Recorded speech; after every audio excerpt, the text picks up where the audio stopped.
What's up guys, what's up everyone, I'm back with another video. My name is Chris Live, and if you are interested in tech videos, please, I'm here, I'm for you, I'm there for you.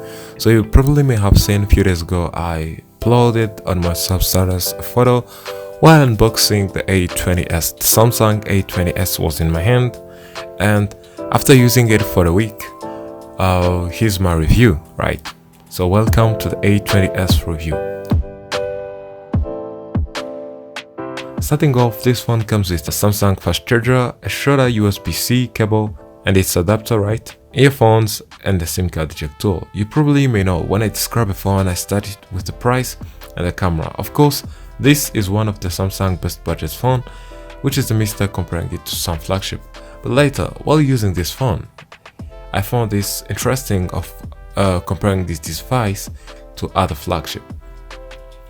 The A20s retails to around $170, and you probably may get yours near 170, like 168 or 165.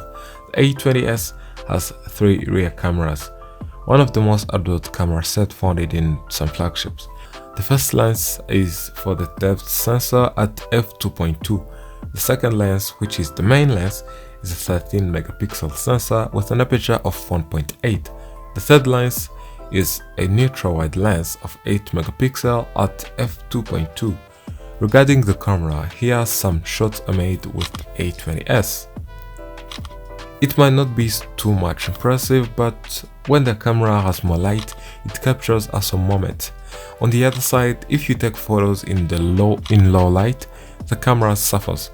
It is incapable, and I wish it would have a night mode of using it in low light. If you would ask me to rate the A20s camera, I'd rate the phone 4 out of 5.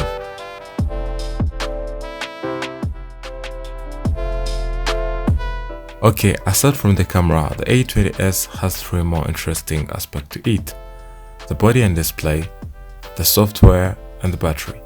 The first thing you will notice from this phone is a teardrop notch with face unlock camera and a large 6.5-inch display. That's a crazy display in a such low price phone, which still have the headphone jack, the fingerprint reader, the dual SIM slot, and the micro SD slot. Even though the A20s might be a simple design, it really looks professional and attracting, especially from the black version. From the AMOLED on the A20, the Samsung went down on this model, bringing the LCD display. The A20 display offers a 720 by 1560 pixel resolution. However, its indoor visibility is good, and outdoor visibility where there is full brightness, the screen looks reasonably visible. And if you ask me to rate the A20s body, I would rate this phone 4 out of 5. Okay, let's talk a little bit about the software side. One of the main things I'm proud of having in this phone is the One UI. The Samsung One UI really do good things, and if you ever touch a phone with the Samsung One UI, you realize how beautiful and how appealing the apps appears.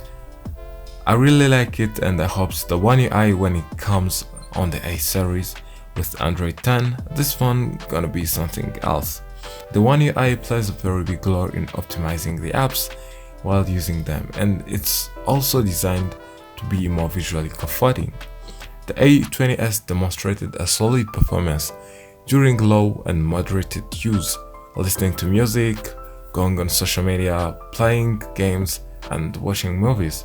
And if you ask me to rate this phone software side, I would rate the A20s 5 out of 5.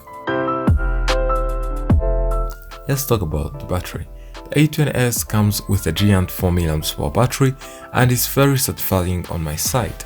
When I leave home and come back later in the evening, I still have 20% or more from my battery.